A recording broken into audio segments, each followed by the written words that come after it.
Good morning सभी को। जैसे आप देख रहे हैं बीपीएससी टीआरई 3 की एग्जाम डेट आ गई है। तो जो किरण पब्लिकेशन का प्रैक्टिस सेट आता है 1 से 5 क्लास के लिए, उसमें 18 प्रैक्टिस सेट दिए होते हैं।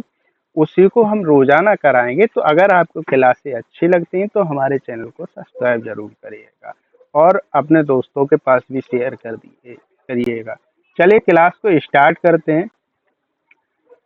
पहला क्वेश्चन दिया हुआ है, किरण ने एक मोबाइल 6,000 रुपए में खरीदा और उसे 5400 रुपए में बेच दिया, तो हानि प्रतिशत में ज्ञात करनी है। तो बेटा इसको हानि ज्ञात करने के लिए क्या करेंगे, एक फॉर्मूला होता है। हानि बराबर क्या होता है, सीपी माइनस एसपी वटेज सीपी इंटू 100। ठीक है बेटा, इसमें जो मोबाइल खरीदा है ये क्या हो जाएगा, कॉस्ट प्राइस हो जाएगा, यानी क्रय मूल्य हो जाएगा सीपी। तो सीपी हमारा क्या हो गया, 6,000 रुपये हो गया। इस फॉर्मूले में लगा देंगे। माइनस क्या हो जाएगा, बेचा कितने में, 5400 रुपये में। तो हम 5400, ये क्या हो गया हमारा, एसपी हो गया, सेलिंग प्राइस हो गया। ठीक है, वटे सीपी कितना है हमारा, 6,000 रुपये है। तो इसे वटे में लिख लेंगे 6,000, इंटू किसका कर देंगे, 100 का मल्टीप्लाई कर देंगे। अब बेटा 6,000 में से 5400 गए तो कितना बचा, 600 रुपये बचा, वटे 6,000 इंटू 100। बेटा 600 से 6,000 कैंसिल किया तो कितना आया, 10 आया। 10 को 100 से कैंसिल करेंगे तो ये 10 बचेगा। इसका मतलब आंसर जो आएगा वो 10% आएगा। ऑप्शन बी सही है। ठीक है, नेक्स्ट क्वेश्चन करते हैं। वह बड़ी से बड़ी संख्या ज्ञात कीजिए जिसमें 285 और 1294 से भाग देने पर क्रमशः 9 और 7 शेष फल बचे। तो हम सबसे पहले क्या करेंगे, ये 9 को माइनस कर देंगे 285 में से, 1249 में से 7 को माइनस कर देंगे, वो एचसीएफ को ज्ञात कर देंगे, आपका आंसर आ जाएगा। तो बेटा चलिए 285 में से 9 माइनस किया तो कितना आया, 276 आया।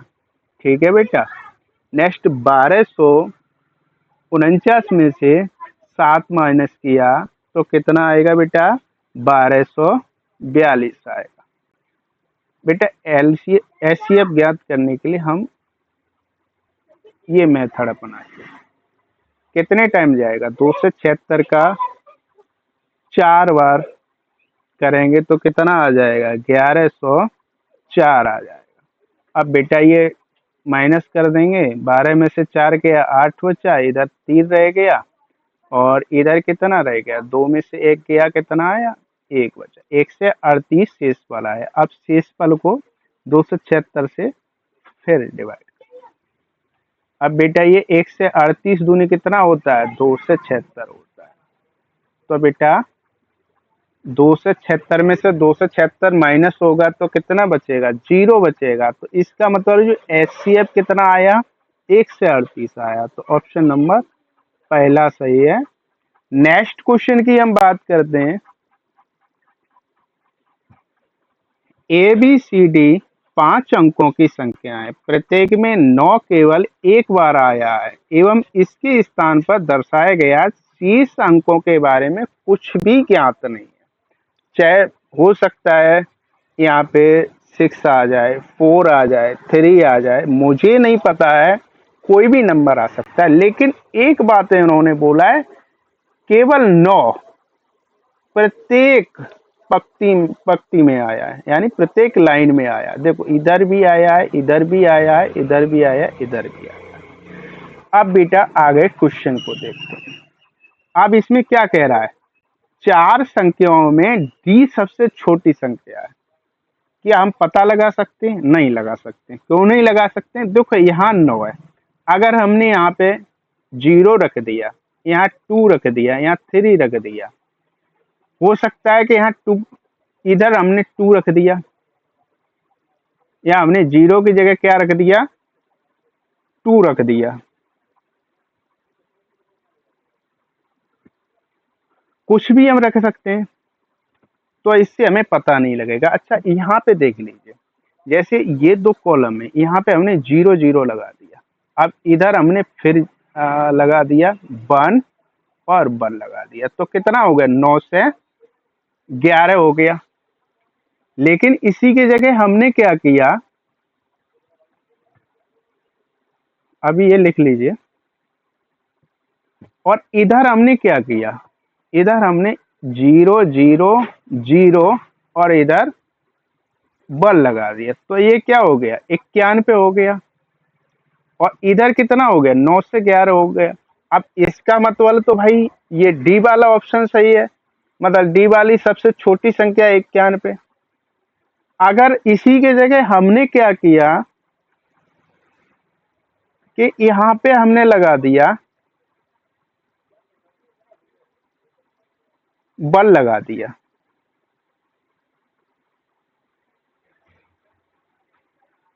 यहाँ 8 लगा दिया, यहाँ 8 लगा दिया। अब बेटा, अब ये वाली बड़ी संख्या बन गई, तो इससे हम तुलना नहीं कर सकते कौन छोटी है कौन बड़ी है। ठीक है बेटा, नेक्स्ट की बात करते हैं। बी सी से छोटी है, यानी बी छोटी है सी से, ये भी हम नहीं बता सकते कौन छोटा है कौन बड़ा है। ठीक है, लेकिन एक बात जरूर बता सकते हैं, 4 संख्याओं में से ए सबसे बड़ी संख्या है। हाँ देखो बेटा, इसमें देखो सबसे पहले आया है। अब चाहे हम 0 रखें चाहे कुछ भी रखें, लेकिन बड़ी संख्या कौन सी आएगी, ये ए वाली भी बड़ी संख्या आएगी। बाकी ये वाली छोटी भी आएगी, ये सब छोटी आएंगी, लेकिन ये सबसे बड़ी संख्या आएंगी। चाहो तो आप रख के देख लेना, इमेजिनिंग कर लेना। ठीक है, नेक्स्ट क्वेश्चन की हम बात करते हैं। नेक्स्ट क्वेश्चन क्या कह रहा है, रीजनिंग का है। ये आकृति दी हुई है, इनमें विषम आकृति को ज्ञात करना है। तो देखो बेटा, एक बात ध्यान रखो, इसमें कितने कोने हैं, 1 2 3 कोने। इसमें बिंदु कितने, 1 2 3 बिंदु दिए हुए हैं। ठीक है, इधर कोने कितने, 1 2 3 4 5, 5 कोने, लेकिन बिंदु कितने, 4 बिंदु दिए हुए हैं। इधर 4 कोने, 1 2 3 4, और इसमें बिंदु कितने दिए हुए हैं, 4 बिंदु दिए हुए हैं। इधर 6 कोने, इसमें बिंदु कितने दिए हुए हैं, 6 दिए हुए हैं। पर ये हमारा डिफरेंस, इसमें कोने तो 5 दे रखे हैं पर बिंदु केवल 4 दे रखे हैं, तो ऑप्शन नंबर बी सही हो जाएगा। यानी ये डिफरेंस है, विषम है, बाकी सब सही है। नेक्स्ट क्वेश्चन की बात करते हैं, क्या कह रहा है, मेरा जन्मदिन मेरे भाई के जन्मदिन से 64 दिन बाद पड़ता है। यदि मेरे भाई का जन्मदिन सोमवार को पड़ता है तो मेरा जन्मदिन किस दिन को पड़ेगा। ये बेटा कैलेंडर का क्वेश्चन आ गया। तो बेटा इसमें हम सबसे पहले विषम दिन ज्ञात करते हैं। जब हम विषम दिन ज्ञात करेंगे तो हम क्या करेंगे, 7 से डिवाइड कर देंगे, तो 7 निम 63 होता है। तो विषम दिन कितना बचा, 1 बचा। इसका मतलब सोमवार में 1 प्लस होगा, क्या होगा, 1 हमारा प्लस होगा। तो सोमवार के बाद क्या आएगा, मंगलवार। तो ऑप्शन नंबर कौन सा सही है, पहला सही है, यानी मंगलवार। नेक्स्ट क्वेश्चन की बात करते हैं। एक विशिष्ट कोश भाषा में फिल्म को 69431 लिखा गया है, तो फैक्ट को किस प्रकार लिखें। तो बेटा ये रीजनिंग का है, कोडिंग वाला है। तो बेटा इसमें आप मैचिंग कर लिए। देखो एफ को भी क्या बोल रहा है, 6 बोल रहा है, एल को क्या बोल रहा है, 9 बोल रहा है। इसमें क्या दे रखा है, एफ दे रखा है। तो एफ क्या बोला है, 6 बोला है। इसी की जगह ए दे रखा है, ए को वो क्या बोल रहा है, 4 बोल रहा है, तो ये 4 से कर देंगे। सी को क्या बोल रहा है, सी इधर दे रखा है ये, और इस वाले में आएगा, यानी 7 दे रखा है। सी की जगह क्या दे रखा है, एम की जगह देखो 3 दे रखा है, ओ की जगह देखो 8 दे रखा है, सी की जगह देखो 7 दे रखा है, टी की जगह क्या दे रखा है, 2 दे रखा है। तो बेटा सी की जगह क्या लिखेंगे, 7 लिखेंगे, और टी की जगह क्या लिखेंगे, 2 लिखेंगे। तो ऑप्शन नंबर पहला सही है, यानी 6472। ये आप कर लोगे। नेक्स्ट क्वेश्चन की बात करते हैं। पक्षी जैसे घोंसलों से संबंधित है, वैसे ही आदमी किससे संबंधित है? भाई पक्षी घोंसले में रहते हैं, उसी प्रकार आदमी किस में रहते हैं? घर में रहते हैं। तो ऑप्शन नंबर सी सही हो जाएगा। नेक्स्ट क्वेश्चन की बात करते हैं। एक कक्षा में 15 विद्यार्थियों का औसत कितना है? 15 वर्ष है। इनमें से 5 विद्यार्थियों का औसत उम्र 14 वर्ष है एवं अन्य 9 विद्यार्थियों की औसत उम्र 16 वर्ष है। तो बेटा कुछ नहीं करना है, इसमें 15 विद्यार्थियों का औसत उम्र 15 वर्ष है, तो 15 का हम 15 में मल्टीप्लाई कर देंगे, कितना आया? 225 आया। अब बेटा 5 विद्यार्थियों की औसत उम्र कितनी है? 14 वर्ष। तो 5 में 14 का मल्टीप्लाई करेंगे, 70 आ गया। कितना बचा? 5 बचा। 12 में से 7 5 बचा, और ये 155 बचा। अब बेटा बचा क्या? 9 और 16। 9 और 16 का मल्टीप्लाई करेंगे। इधर हमने क्या मल्टीप्लाई? 5 और 14 का किया, और इधर क्या? 15 और 5 का किया। तो 16 निम्मा 144 होता है। बेटा 5 में से 4 गए 1, 5 में से 4 गए 1, इसका मतलब 11 वर्ष आ गई। तो 15वां जो विद्यार्थी होगा उसकी उम्र क्या होगी? 11 वर्ष होगी। नेक्स्ट क्वेश्चन की बात करते हैं। क्वेश्चन नंबर दे रखा है, एक वस्तु का क्रय मूल्य उसके विक्रय मूल्य से 40% अधिक है, तो विक्रय मूल्य क्रय मूल्य का कितना परसेंट अधिक होगा? तो बेटा क्या बात कर रहा है? क्रय मूल्य। क्रय मूल्य को हम सीपी लेके देते हैं।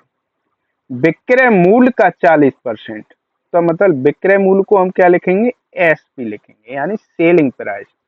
ठीक है, इस बात का ध्यान रखना है, का इसमें जो का शब्द आ गया ये इंटू करवा रहा है, कितने का? 40 का। 40% में दिया हुआ है, तो 40/100 हम लिख देंगे। इसको हम एक काम करते हैं, ये एस पी है, इसके बटे में लिख लेंगे, तो सीपी बटे एस पी लिख लेंगे। बटे क्या हो गया? 40 बराबर 100 हो गया। इसका मतलब एस पी हमारा कितना है? 100 हो गया। सीपी हमारा 40 हो गया। अब बेटा पूछा क्या है? विक्रय मूल्य, क्रय मूल्य का। किसका? क्रय मूल्य का। इसका मतलब 20 वैल्यू क्या आएगी? क्रय मूल्य आएगी। ये का ध्यान रखना है। तो ये 40 बटे में किसका? विक्रय मूल्य का, ऊपर 100 आएगा, ये एस पी, और इनटू 100 का मल्टीप्लाई कर देंगे।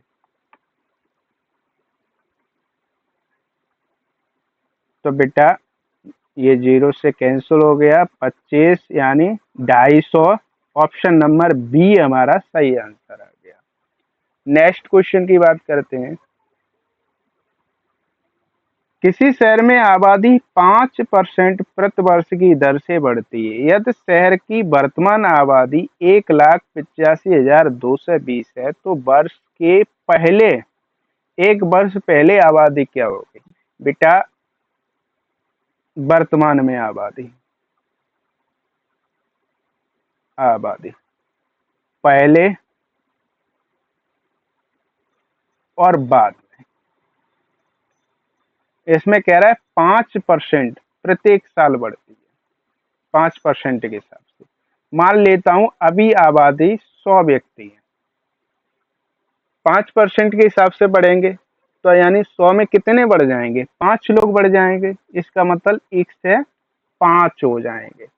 लेकिन क्वेश्चन में क्या दे रखा है? 1,85,220। इसे कैंसिल कर दो, ये 20 से कैंसिल हो गया, इधर भी ये 21 आया। अब बेटा क्वेश्चन के हिसाब से कितना दे रखा है? 1,85,220 दे रखा है। ठीक है बेटा, तो हम क्या करेंगे, इसमें 21 से हम डिवाइड कर देंगे। 21 से जब डिवाइड करेंगे तो कितना आएगा, 8 8 और 20 आएगा। ठीक है बेटा, 8 8 20 आएगा। जो ये डिवाइड करके आया है वो 20 में हम मल्टीप्लाई कर देंगे। तो जब हम 20 में मल्टीप्लाई करेंगे कितने का, 8 8 20 का, तो कितना हो जाएगा, ये 0 0 2 0 हो गए, और ये 4 और ये 16 और ये 17, यानी 17,000 1,76,400 लोगों। ठीक, ऑप्शन नंबर सेकंड सही हो जाएगा। नेक्स्ट क्वेश्चन की बात करते हैं। एक विशिष्ट कोड भाषा में गेम को वो HCPI लिखता है, तो इसी कोड भाषा में प्ले को किस प्रकार लिखेगा। अब बेटा इस क्वेश्चन को करते हैं। जी को वो क्या बनाएगा, जी कौन से नंबर पे आता है, 7 पे आता है। ए हमारा 1 पे आता है। एम हमारा कितने पे आता है, 13 पे आता है। ई हमारा 5 पे आता है। एच हमारा 8 पे आता है। सी हमारा 3 पे आता है। पी 16 पे आता है। और ये आई 9 पे आता है। कितना बढ़ रहा है, इसमें +1 हो रहा है। इधर कितना हो रहा है, प्लस का 2 हो रहा है। इधर कितना, प्लस का 3। और इधर कितना हो रहा है, प्लस का 4 हो रहा है। इसका मतलब इस टाइप से बढ़ रहा है। तो यहाँ पी की जगह क्या हो जाएगा, एक प्लस होगा जब, तो पी की जगह क्या हो जाएगा, क्यू हो जाएगा। इधर हमारा क्यू हो जाए। एल की जगह क्या हो जाएगा, एल एम एन, यानी 2 प्लस होगा तो एन हो जाएगा। ए की जगह क्या हो जाएगा, डी हो जाएगा। और बाई की जगह क्या हो जाएगा, क्यू एन और डी डी। ऑप्शन नंबर 3 वाला सही है। नेक्स्ट क्वेश्चन की बात करते हैं। देखो इसमें बेटा आकृति को पहचानना है। क्या करना है, देखो ये आकृति किस में दिख रही है आपको, उसी को आपको पहचानना है। तो बेटा पहचान करिए। देखो इसमें देखो ये एरो कहीं जा रहा है, नहीं इसमें तो दिख नहीं रही है, ना इसमें दिख रही है। और देखो ये इस प्रकार से यूं पर ये नहीं दिख रही है, बट इसमें आकृति ये दिख रही है। इसको हम घुमाते हैं, ये और ये, तो ऑप्शन नंबर बी सही हो जाएगा।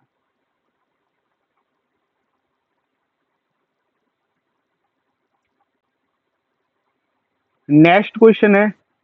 इसमें जो आकृति दी हुई है इसमें त्रिभुजों की संख्या ज्ञात करनी है। तो बेटा इसमें तो बिल्कुल सिंपल है, साधारण क्वेश्चन है।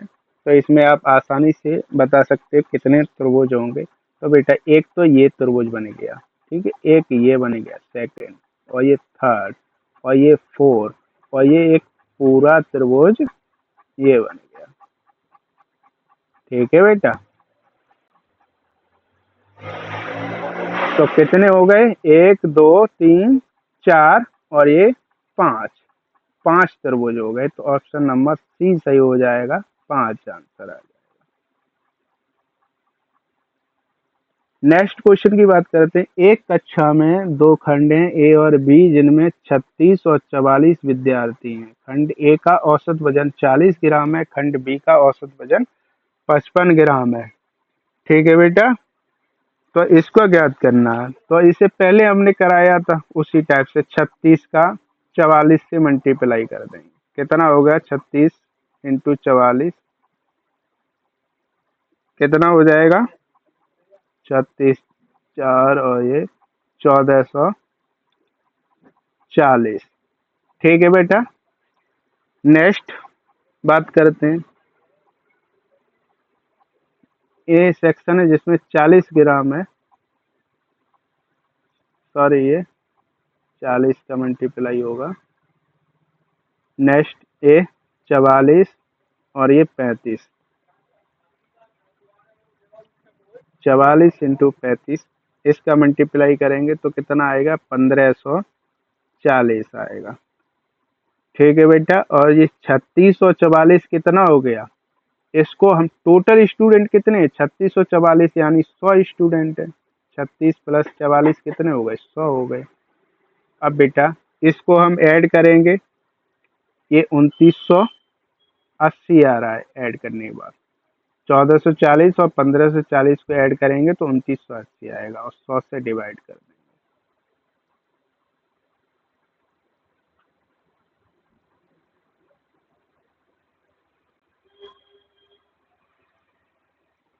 ये 80 आएगा। 36 और 44 कितना आएगा? 80 आएगा। 80 डिवाइड कर देंगे तो आंसर क्या आ जाएगा?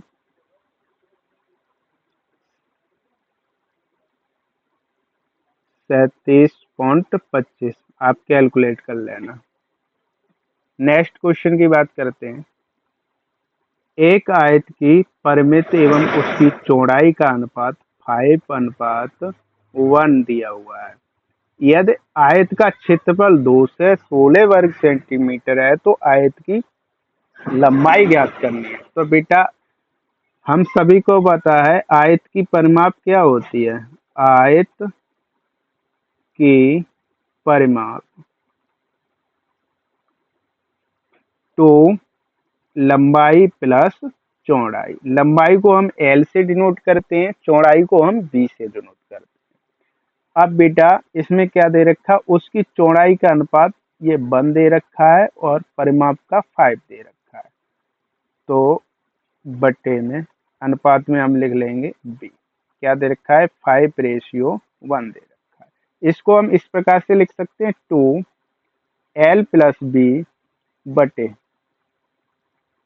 B बटे 5:1 लिख सकते हैं, लिख सकते हैं। अब इनका क्रॉस मल्टीप्लाई कर देंगे तो ये क्या हो जाएगा? 2L प्लस 2B बराबर 5B हो जाएगा। अब बेटा इसमें क्या होगा? 5B 2B इधर ले जाएंगे तो क्या हो जाएगा? 2L बराबर 2B इधर ले जाएंगे तो ये 5B में से माइनस हो जाएगा, 3B बचेगा। ठीक है बेटा, इसे 2 को हम इधर लेके गए तो L बराबर क्या आ जाएगा? 3B बटे 2 आ जाएगा। ठीक है बेटा, आयत का क्षेत्रफल क्या होता है? लंबाई गुणा चौड़ाई होता है। कितना दे रखा है? 2 से 16 दे रखा है। ठीक है बेटा, इसमें L क्या दे रखा है? 3B बटे 2 दे रखा है। 3B बटे 2 और B क्या है हमारा? ये B तो हमारा 1 है ऑलरेडी, बटे 2 से 16। देखो बेटा ये कैंसिल होगा 3 से 7 और ये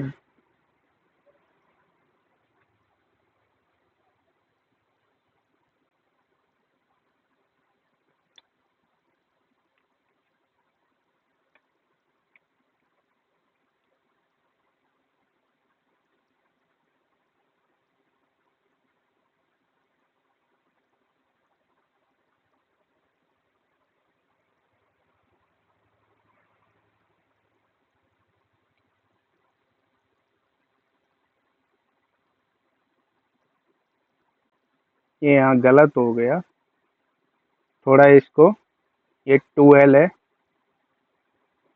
हम थोड़ा B बराबर इधर हम लिख लेंगे 2/3L। गलत हो गया।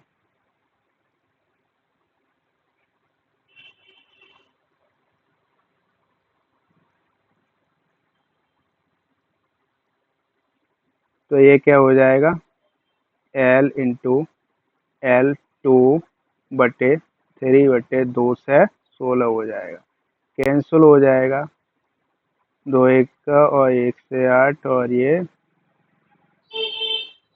13 24 और ये 6 324 हो गया। तो बेटा ये L स्क्वायर हो गया, ये 324 रूट में आएगा तो कितना आएगा? 324 किसका वर्गमूल होता है? 18 का होता है। तो ऑप्शन नंबर सेकंड सही हो जाएगा, यानी 18 सेंटीमीटर। नेक्स्ट बात करते हैं, दो भिन्न द्वितीय 2/5 तथा 3/4 का योग निम्नलिखित में से ज्ञात करिएगा। तो ऑप्शन कौन सा सही होगा? बिल्कुल सिंपल है। तो बेटा जब फ्रैक्शन को हम सॉल्व करते हैं तो नीचे वाली संख्या का मल्टीप्लाई करते हैं, इसमें क्या हो रहा है? प्लस हो रहा है, तो ये आंसर नहीं हो सकता है। नेक्स्ट, यह मल्टीप्लाई तो हो रहा है पर ये क्रॉस मल्टीप्लाई इधर नहीं हो रहा है, तो ये भी आंसर नहीं हो सकता है।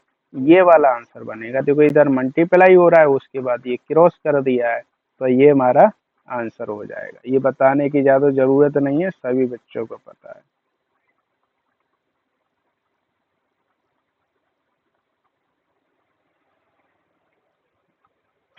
नेक्स्ट क्वेश्चन की बात करते हैं।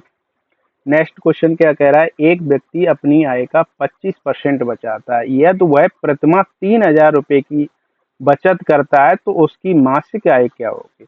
यानी एक व्यक्ति है, वो कितना बचाता है? 25% बचाता है। कितनी बचत है उसकी प्रतिमाह? 3,000 रुपये। अगर वो 1% बचाता तो हम क्या करते? 25 का इसमें भाग देते थे, तो कितना हो जाता? 25 का भाग देते 3,000 में, तो कितना होता? 25 और 25 12, यानी 120 हो जाता। अगर उसकी आय कितने पे ज्ञात करते? तो 100 पे ज्ञात करेंगे, तो हम 100 का मल्टीप्लाई 1 में कर देंगे, तो इधर 100% हो जाएगा। जब 100% बनाने के लिए 120 में 100 का मल्टीप्लाई करेंगे, तो ये 12,000 हो गया। इसका मतलब ऑप्शन सेकंड सही है, 12,000 रुपये। नेक्स्ट क्वेश्चन की बात करते हैं। तीन घड़ियां 12 मिनट, 15 मिनट तथा 18 मिनट के अंतराल पर बजती हैं। यदि एक साथ बजना शुरू करती हैं तो वो पुनः कितने समय बाद एक साथ बजेंगी? तो बेटा इन सभी का एलसीएम ज्ञात कर लोगे, आपका आंसर आ जाएगा। 12, 15 और 18 का एलसीएम कितना होता है? 12, 15 और 18, यानी 12, 6, 15, 18 एलसीएम कितना हो जाएगा? 180 एलसीएम हो जाएगा, यानी 180 मिनट बाद बने। अब इसे घंटे में चेंज करोगे तो 60 का हम भाग दे देंगे, तो कितने बार गया?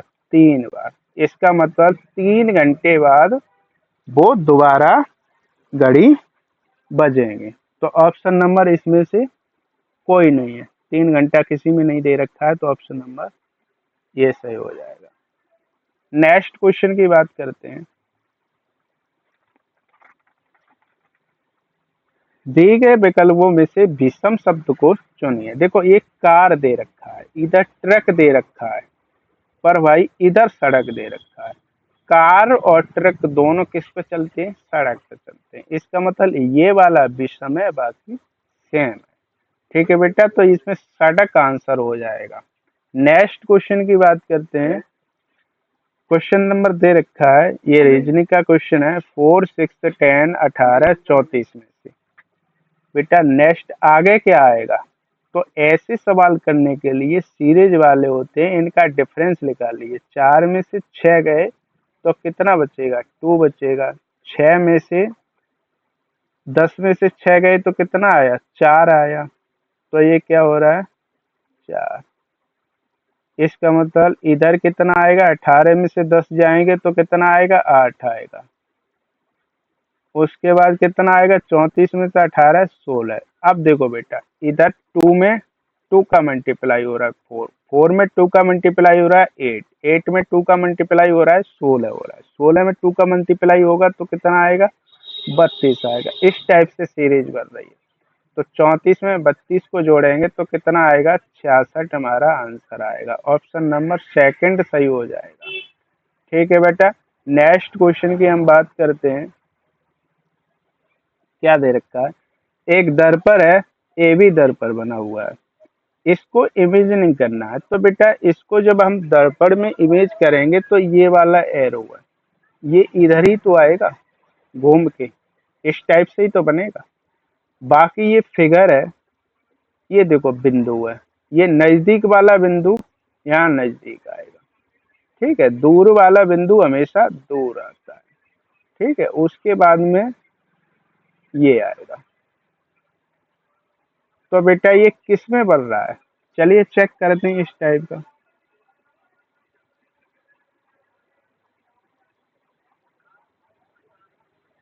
तो देखो बेटा इसमें ये तो बेटा गलत है, ये तो बन नहीं रहा है। ठीक है बेटा, इसमें देखो बन रहा है, पर ये इधर आ रहा है जबकि यहाँ पे आना चाहिए।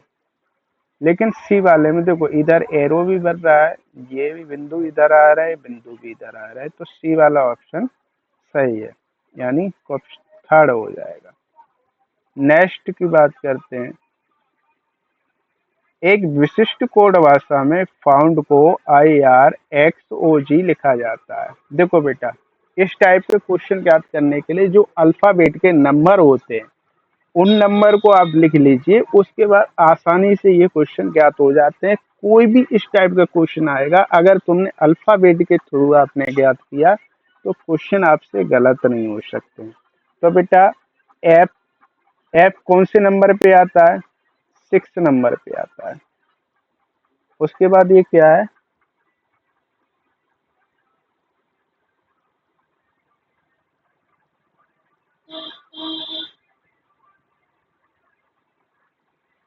एफ के बाद क्या है, ओ है।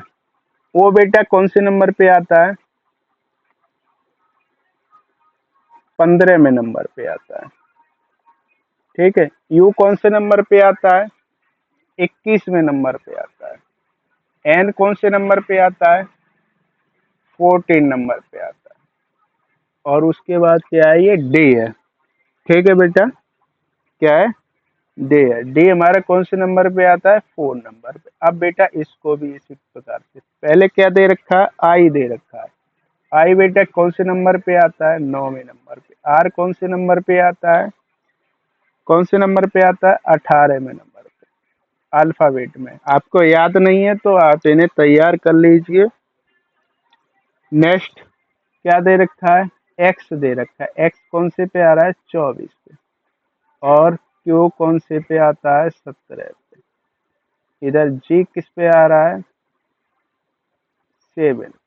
अब देखो बेटा 6 में कितना प्लस हो रहा है, 3 प्लस हो रहा है। 15 में कितना, 3 प्लस हो रहा है, तभी तो 18 बन रहा है। इधर भी 3 प्लस हो रहा है, इधर भी 3 प्लस हो रहा है, इधर भी, तो हमारा बन गया। तो ये जो दिया हुआ है इसमें क्या होगा, 3 प्लस होगा। अब देखो टाइम नहीं बचता है ऐसे सवाल करने के लिए, तो हमें क्या करना है, लास्ट वाला देखना है। 3 प्लस हो रहा है, इसका मतलब ये एल किस पे आता है, जे के एल। 12 में नंबर पे एल आता है, तो 12 में 3 ऐड करेंगे तो कितना हो जाएगा बेटा, 15 हो जाएगा। अब देखो लास्ट में ओ किस में आ रहा है, एक इसमें ओ आ रहा है, एक इसमें ओ आ रहा है, बाकी किसी में नहीं आ रहा है। डबल ओ आएगा, फिर एल है, तो इसका मतलब 12 प्लस 3 करेंगे 15। और देखो डबल ओ किसी में नहीं आ रहा है, तो यही वाला आंसर आपका सही होगा। नेक्स्ट क्वेश्चन की बात करते हैं। 12 लीटर 75 लीटर मिलीलीटर दूध को 75 लीटर मिलीलीटर धारता वाली कितनी बोतलें भरी जा सकती हैं। तो बेटा एक में 12 लीटर दूध है, दूसरे में 75 मिलीलीटर है, तीसरे में 75 मिलीलीटर है।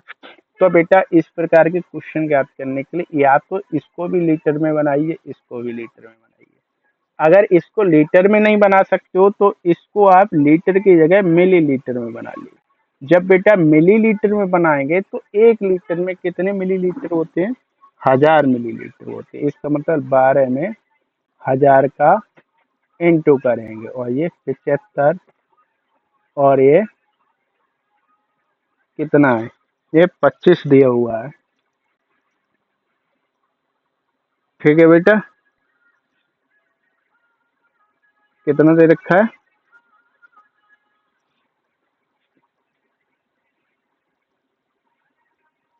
कितनी, 75 लीटर 75 मिलीलीटर धारता वाली कितनी बोतलें बनेंगी। तो हम बेटा 75 का डिवाइड कर देंगे, यहाँ प्लस करना होगा।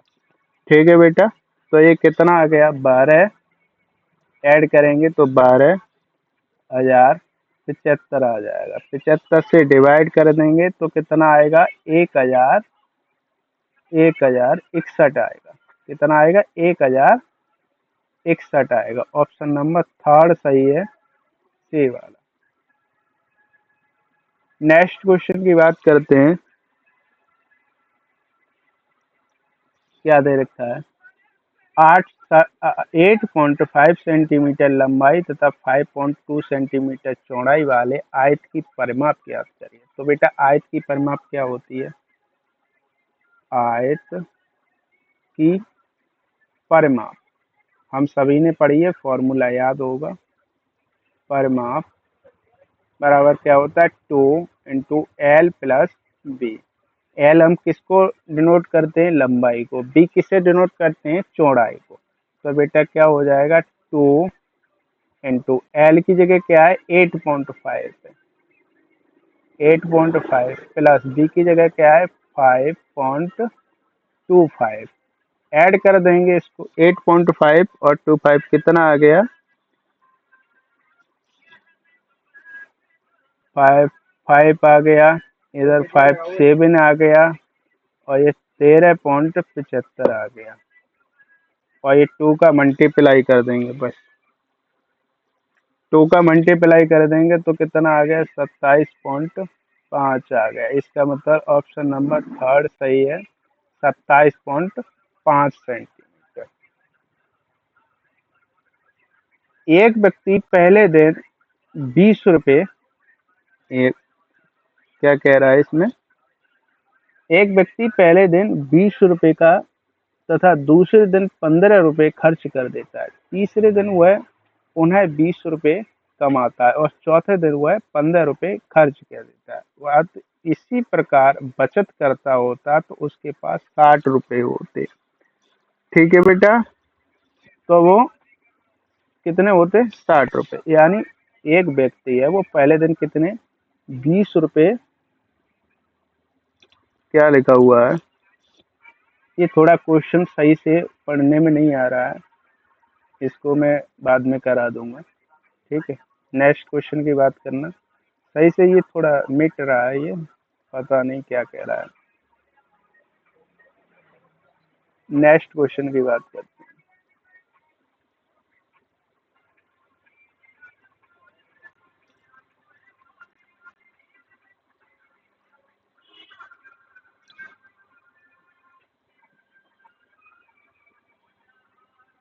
किधर है,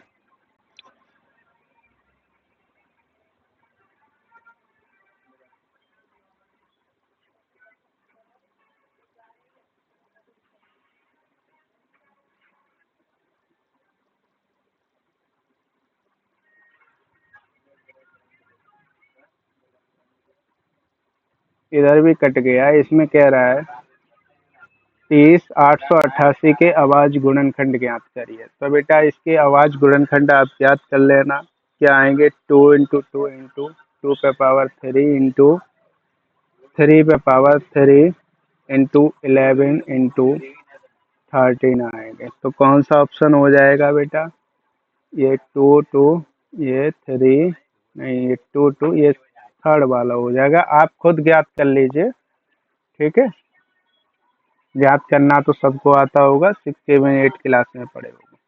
अब नेक्स्ट क्वेश्चन दे रहा है, ए पिता है एक्स का, क्या कह रहा है, ए पिता किसका है, एक्स का। तो बेटा ये एक्स हम लिखेंगे। अब ये हमें नहीं पता ये लड़का है या लड़की है, मुझे नहीं पता, इसको अभी ऐसा ही छोड़ देंगे। अब पिता की बात करते तो पिता को हम इधर ऊपर दर्शाएंगे।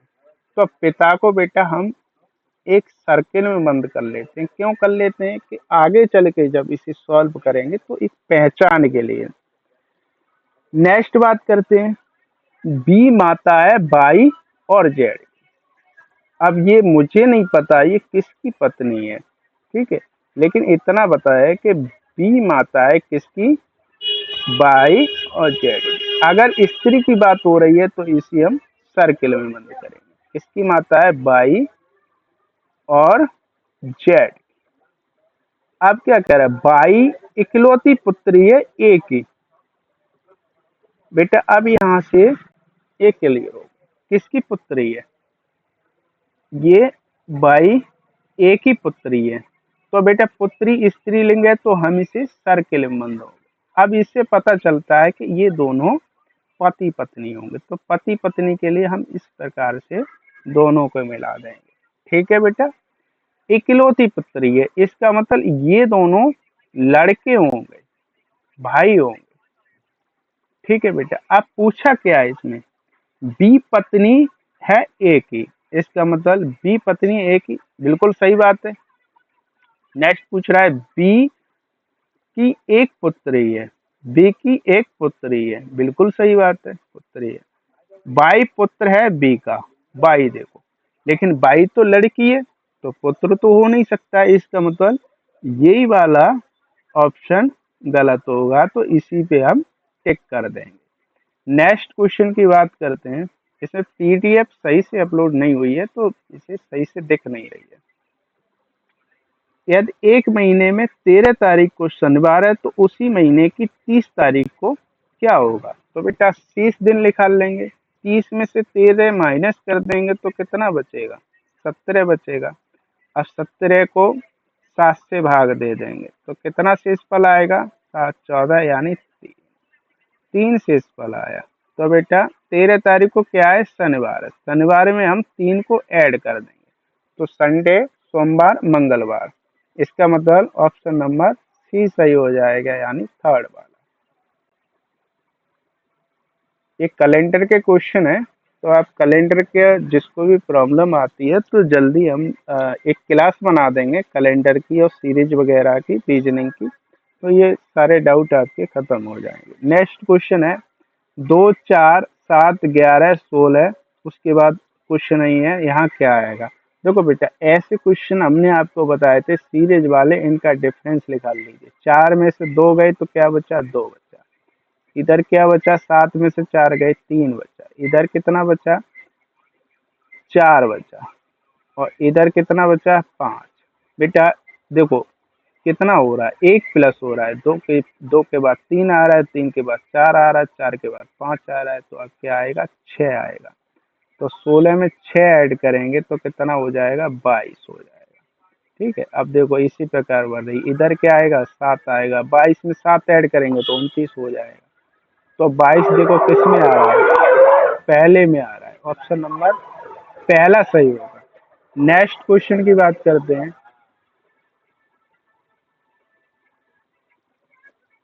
क्या कह रहा है, ये खाद्य श्रृंखला फसलीय हस्तों द्वारा उपयोग की गई, लगभग नष्ट की गई। ये सही से पढ़ने में नहीं आ रहा है तो इसको हम छोड़ देते हैं। अब पता नहीं है क्या लिखा हुआ है, खाद्य फसलीय द्वारा उपयोग की आने वाली ऊर्जा लगभग नष्ट हो जाती।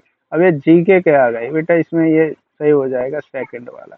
आज यहीं पे क्लास को ऑफ रखते हैं, तो हम डेली मैथ और साइंस को सिर्फ कराया करेंगे। अगर इस पे व्यू वगैरह अच्छे आते हैं तो मैं आगे जीके जीएस भी कंटिन्यू कर देंगे। तो आप लोग चैनल को सब्सक्राइब जरूर करिएगा, और जो बीपीएससी टीआरई 3 की तैयारी कर रहा है उनके पास इसका लिंक जरूर भेजिएगा। ठीक है, तो यहीं पे क्लास को ऑफ करते हैं। Thank you.